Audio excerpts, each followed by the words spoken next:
Hello and welcome to Ankit Chaudhary education. And आज की class में गाइस डिस्कस करेंगे पास्ट ईयर के question from the chapter electricity. And ये 16 पार्ट होने वाला है इस पास्ट ईयर डिस्कशन का, यानी कि इलेक्ट्रिसिटी चैप्टर के 15 वीडियोस ऑलरेडी अपलोडेड है जिनके थ्रू हमने पास्ट ईयर के क्वेश्चन डिस्कस किए हैं। सो मेक श्योर आप एक बार उसको विजिट कर ले।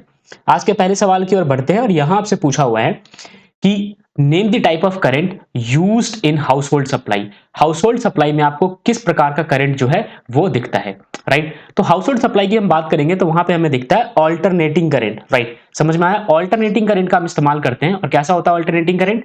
जहां पे टाइम के हिसाब से करंट जो है वो वैरी करता है। यस, ये देखिए, ये है हमारा वाई एक्सिस जहां पे मैं बना रहा हूं पोटेंशियल, और ये हमारा एक्स एक्सिस जहां पे मैं ड्रॉ कर रहा हूं ऑब्वियसली टाइम पीरियड। तो ये चीज क्या है, जो कर्व है ये है हमारा करंट। अब ये करंट कुछ टाइम तक तो रहेगा वाई एक्सिस पे, फिर आ जाएगा यहाँ पे नीचे की तरफ, फिर आ जाएगा ऊपर की तरफ, फिर जाएगा नीचे की तरफ। इस तरीके से वैरी करेगा, यानी कि इक्वल इंटरवल ऑफ टाइम पे, इक्वल इंटरवल ऑफ टाइम पे ये अपने आप को रिपीट करता है, ठीक है। And that is all about alternating current.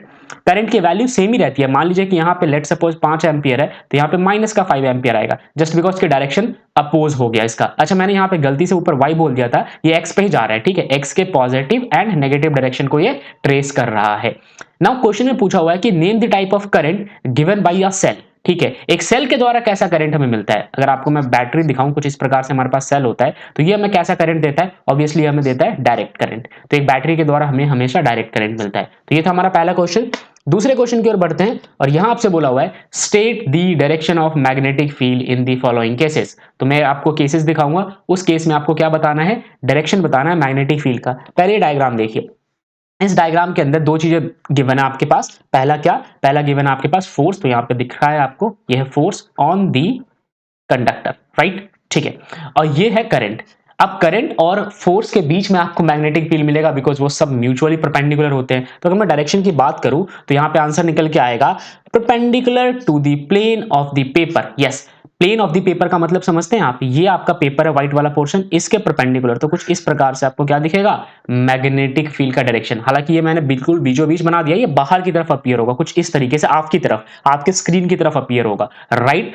Outward direction by using Fleming left hand rule. और हमने इसको कैसे पता किया? हमने पता किया फ्लेमिंग के लेफ्ट हैंड रूल से। तो ये बहुत ज्यादा इंपॉर्टेंट होता है, इस पे स्टार मार्क कर लीजिए। ऐसे डायरेक्शन वाले क्वेश्चन बहुत बार पूछता है सीबीएसई।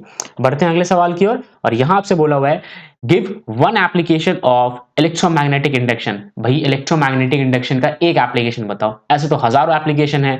मान लीजिए जो इंडक्शन के चूल्हे आजकल चल रहे हैं, जो कुकर चल रहा है, या फिर बहुत सारे बैटरी जो है वो इंडक्शन के थ्रू ही चार्ज हो जाते हैं, ये सारे जो है वो एप्लीकेशन ही है इलेक्ट्रोमैग्नेटिक इंडक्शन के। इनफैक्ट हम बहुत सारे ट्रेन वगैरह और हम व्हीकल्स में भी इसका प्रयोग करते हैं। मगर एक मेजर एप्लीकेशन हम देख लेते हैं एक बारी।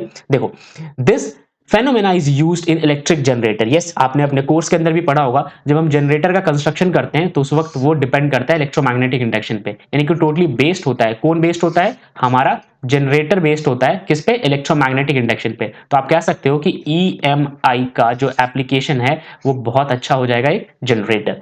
बढ़ते हैं आज के अगले सवाल की ओर और यहां आपसे पूछा हुआ है कि भाई name the physical quantity which are indicated by direction of thumb and forefinger and flaming right hand rule। बड़ा सिंपल सवाल है। वो कौन सा फिजिकल क्वांटिटी है जिसको कि आप इंडिकेट करते हो अपने अंगूठे के द्वारा, अपने फोर फिंगर के द्वारा, और वो पूरा रूल किस पे बेस्ड होता है? फ्लेमिंग राइट हैंड रूल पे बेस्ड होता है। तो देखो, फ्लेमिंग राइट हैंड रूल होता क्या, यही समझ लेते हैं। इस रूल के अंदर ये कहा गया है कि जो थंब है वो तो इंडिकेट करता है motion of conductor. Yes, direction of motion of conductor को इंडिकेट करता है। फोर फिंगर इंडिकेट करता है डायरेक्शन ऑफ मैग्नेटिक फील्ड। तो आपसे जो सवाल पूछा गया था कि वो फिजिकल क्वांटिटी का नाम बताओ जो कि हमारे थंब के द्वारा इंडिकेट किया जाता है, तो आंसर क्या लिखोगे? आंसर लिखोगे कंडक्टर। अब मैंने आपको पिछले क्वेश्चन में भी दिखाया था। और मैग्नेटिक फील्ड जो है वो किसके द्वारा इंडिकेट किया जाता है? फोर फिंगर के द्वारा। तो आप यहां पे लिखोगे मैग्नेटिक फील्ड। आई होप आपको ये बातें समझ आई होगी।